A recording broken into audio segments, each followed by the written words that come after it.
നിരവധി marketing promotion തന്ത്രങ്ങൾ മെനഞ്ഞ് അങ്ങേയറ്റം ഹൈപ്പിലാണ് വിസ്മയ മോഹൻലാലിൻ്റെ തുടക്കം എന്ന സിനിമ എത്തുന്നത്.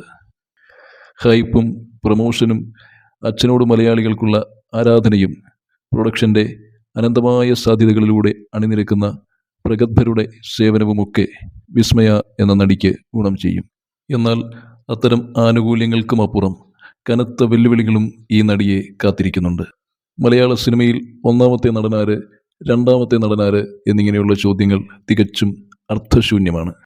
എന്നാൽ 1000 കൊല്ലക്കാലത്തെ മലയാള സിനിമയുടെ ചരിത്രം എന്നെങ്കിലും പറയേണ്ടി വന്നാൽ മോഹൻലാൽ എന്ന പേര് സ്വർണ്ണ ലിപികളിൽ അതിൽ എഴുതി വെക്കേണ്ടി വരും. അങ്ങനെയുള്ള മോഹൻലാലിൻ്റെ മകൾ വിസ്മയയാണ് ഇപ്പോൾ സിനിമയിലെത്തുന്നത്. വിസ്മയ മോഹൻലാൽ എന്ന പുതുമുഖത്തിന് ലാലിൻ്റെ മകൾ എന്ന പദവി സ്വീകാര്യതയും അതോടൊപ്പം തന്നെ പരിമിതിയുമാണ്. ഒരു പീക്ക് ലെവൽ ആക്ടറുടെ മകൾ ശരാശരി പ്രകടനം കാഴ്ചവെച്ചാൽ പോലും തിരസ്കരിക്കപ്പെടും. അതുതന്നെയാണ് വിസ്മയയുടെ ഒന്നാമത്തെ വെല്ലുവിളി. ആക്ഷൻ രംഗങ്ങൾ തുടക്കം സിനിമയുടെ ഹൈലൈറ്റാണ് എന്ന് പറഞ്ഞു കേൾക്കുന്നു. നന്നായി ആക്ഷൻ ചെയ്യുന്ന നടനും അത് നന്നായിട്ട് പ്രസൻറ്റ് ചെയ്യാൻ കഴിയുന്ന സംവിധായകനും ഒരുമിച്ച് ചേരുകയാണെങ്കിൽ മാത്രമേ ആക്ഷൻ സീനുകൾ ക്ലിക്കാകൂ. ജൂഡ് ആൻ്റണി മികച്ച സംവിധായകനാണ് എന്നതിൽ രണ്ടഭിപ്രായം ഉണ്ടാകാൻ സാധ്യതയില്ല. എന്നാൽ ആക്ഷൻ രംഗങ്ങളിൽ പുതുമുഖമായ വിസ്മയ്ക്ക് എത്ര കണ്ട് ശോഭിക്കുവാൻ കഴിയും എന്നത് കണ്ടറിയേണ്ട കാര്യമാണ്. അതാണ് രണ്ടാമത്തെ വെല്ലുവിളി.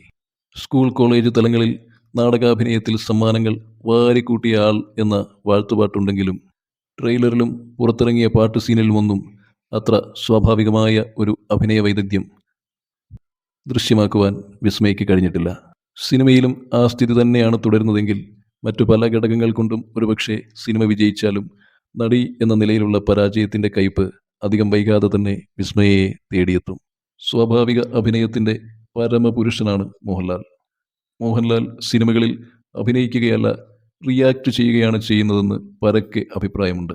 താൻ എങ്ങനെയാണ് ഒരു റോളിൽ അങ്ങനെ ചെയ്തു വെച്ചിരിക്കുന്നത് എന്ന് തനിക്ക് തന്നെ അറിയില്ല എന്ന് ലാൽ പലപ്പോഴും പറയാറുണ്ട്. അതായത് ജന്മസിദ്ധമായി ചെയ്തു പോകുന്നതിനും അപ്പുറം മറ്റൊരാളിലേക്ക് അധ്യാപനത്തിലൂടെ പകർന്നു കൊടുക്കാൻ കഴിയാത്ത സിദ്ധിയാണ് അയാളെ സംബന്ധിച്ച് അഭിനയം.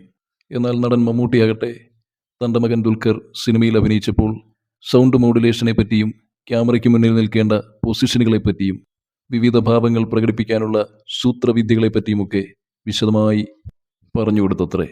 സ്വന്തം അനുഭവങ്ങളും പാളിച്ചകളും അതിനുമപ്പുറം അഭിനയത്തെപ്പറ്റി പരാമർശിക്കുന്ന വിശ്വപ്രസിദ്ധമായ പുസ്തകങ്ങളിൽ നിന്നും മറ്റും പഠിച്ചെടുത്ത പ്രൊഫഷണൽ ടെക്നിക്കുകളും കൊണ്ട് ആർജിച്ചെടുത്ത സിദ്ധിയാണ് മമ്മൂട്ടിക്കുള്ളത്.